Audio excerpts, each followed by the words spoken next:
அடித்து விட்டாங்க. பார்த்துருக்கீங்களா? இப்போ பத்திரிக்கை வந்து யாரும் நேராக தர்றதில்லை, வாட்ஸ்அப்பில் ஃபோட்டோ எடுத்து எழுதி விட்டான். நாங்கள் நேரில் வந்து கொடுத்தது மாதிரியே நினைத்து கொள்ளோம்ட்டு ஃபோட்டோ எடுத்து அனுப்பிவாங்கக்கா. நான்லாம் அப்படி அனுப்புனா 2500 நோட்டாக ஃபோட்டோ எடுத்து இது செய்வரவாகவே வைத்து கொள்ளட்டும்னு அனுப்பிடுறது. கைதட்டுங்கக்கா. ஒரு காலத்தில் உண்மையை நான் சொல்கிறேன், வாட்ஸ்அப்பில் அவ்வளோ வளர்ந்துருச்சு, இனிப்புன்றாங்க. உண்மையிலே இன்றைக்கி பெண்களுக்கு உண்மையிலே சொல்கிறேங்க்கா, இந்த காலம் வந்து பெண்களுக்கு பொற்காலங்க்கா. கைதட்டுங்கக்கா. ஒரு காலத்தில் பொம்பளை பிள்ளை பிறந்தா கள்ளிப்பாலை வச்சு கொண்டாங்க. சொல்லவா, எங்கள் ஏரியாவில் ஒரு 3 பொம்பளை பிள்ளை 4 பொம்பளை பிள்ளை பிறந்துச்சுன்னா ஒரு பேர் வைப்பாங்க, போதும் பொண்ணுன்னு பேர் அந்த பொண்ணுக்கு. உண்மைதானே? போதும் பொண்ணுன்னு பேர்.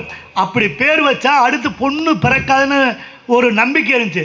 இன்னும் எங்கள் ஊரில் போய் பாருங்கள், 25 போதும் பொண்ணு இருக்குது பழங்காலத்தில் போதும். ஆனால் இன்றைக்கு பொம்பளை பிள்ளை பிறக்காதான்னு தவமாக கிடக்கிறமே, எவ்வளோ பெரிய உண்மையிலே எவ்வளோ பெரிய சுதந்திரம் சார்.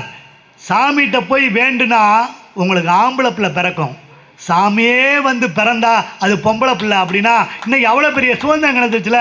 நான் ஒன்று சொல்லவா, ஆம்பளை பிள்ளை பெற்றீங்கன்னா கடைசி காலத்தில் கஞ்சி கிடைக்கிறது டவுட்டு கிடையாது. இதே ஐயா எப்படி சொல்கிறார் பாருங்க, கிடையாது. அதேது ஒரு பொம்பளை பிள்ளைய பெற்றா சாகந்தொட்டிக்கும் தைரியமாக பிறந்து சாகலாம்னு நம்பிக்கையோட பிள்ளை கஞ்சி ஊற்றும், பொம்பளை பிள்ளை பார்க்கும். ஆனால் ஒரு கவிதை எழுதியிருக்கான் ஒருத்தன், பெரிய மகன் வீடு மேலத்தெருவில், சின்ன மகன் வீடு கீழத்தெருவில், அப்பா இருப்பதோ நடுத்தெருவில் எழுதியிருக்கான்னா எவ்வளோ இந்த வாழ்க்கை எவ்வளோ மோசமாக போச்சு சார். சார் ஒருத்தட்ட கேட்டேன், சார் உங்களை மூத்த சென்னு காப்பாற்றுறாரா 2வது சென் காப்பாற்றுறாரா? 2 சென்னு காப்பாற்றலை, பென்ஷன் தான் காப்பாற்றுதுங்க.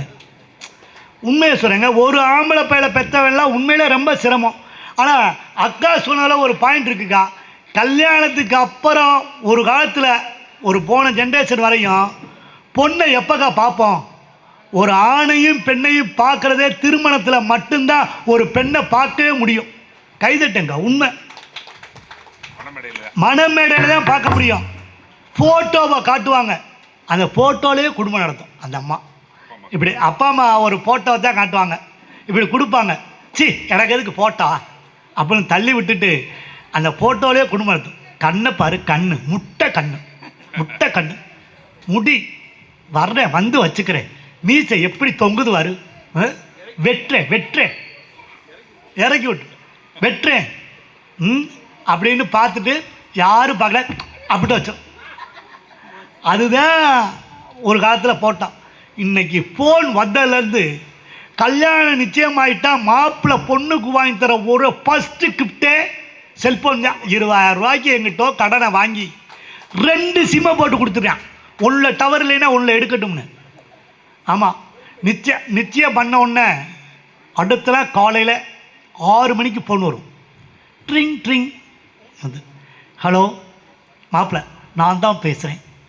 யார் நீங்கள்? நேற்று தான் நிச்சயம் பண்ணுவோம்ல, சொல்லுங்கள் எப்படி இருக்கீங்க? நேத்தாடா பார்த்தீங்க? நேத்தால பார்த்தீங்க? காலையில் சாப்பிட்டியா? 6 மணிக்கு பல்லே விளக்கியிருக்க மாட்டாங்க. சாப்பிட்டேன். சாப்பிட்டேன். என்ன சாப்பிட்டேன்? பூரி. பூரி வீட்டில் கஞ்சி குடிச்சிருக்கோம் கழுத. அங்கே நீங்கள் சாப்பிட்டீங்களா? மாப்பிள்ளைட்ட அவன் பல்லே விளக்கலை. சாப்பிட்டேன். என்ன? Noodles, egg noodles. கஞ்சிக்கு அங்கே வழி கிடையாது. அத்தை எங்கே போயிருக்காங்க? ஆமாம், அத்தை எங்கே போயிருக்காங்க? இன்னும் கல்யாணமே ஆகலையடா. அத்தை எங்கே?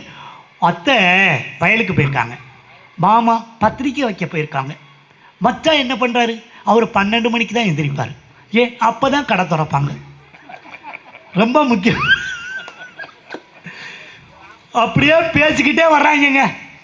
10 மணி ஆகும் தொட்டிக்கும் சார்ஜ் போகும் தொட்டிக்கும் பேசி பேசி 10 மணிக்கு சார்ஜரை கொடுத்துக்கிட்டே பேசுகிறேன். அவ்வளோதானா? வேற ஒன்றும் இல்லையா? ஒரே ஒரு தடவை சொல்லேன்.